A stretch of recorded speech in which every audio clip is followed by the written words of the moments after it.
ভাই, সত্যি টেনশনে আমার মাথা ঘুরতেছে।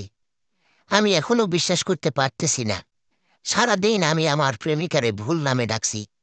সেই সকালে একটা জিনিস কেনার সময় বললাম, রিমি, এইটা নিছো। সে থেমে তাকায়া বলে, আমার নাম তো সুমি। আমি হাইসা দিলাম, ভাবলাম ও মজা করতেছে।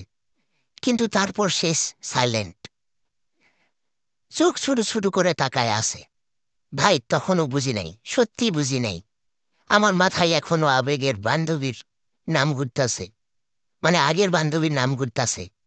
লাস্ট 2বার সে জিজ্ঞাসা করেছে, আমাকে ভালোবাসো? আমি 2বার বলছি, ভালোবাসি রিমি। কিন্তু ভাই, ও তো সুমি।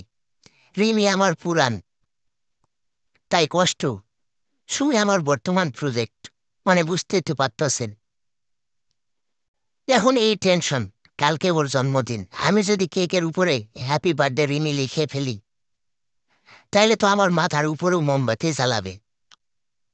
তোমরা বলো ভাই, এই ভুল কেমনে ঠিক করুম? প্রেমিকারে বুঝাই কেমনে? ক্রাশটারে বুঝাই কেমনে?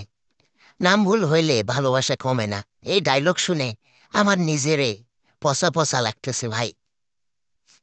কি আর করুম, কিচ্ছু করার নাই।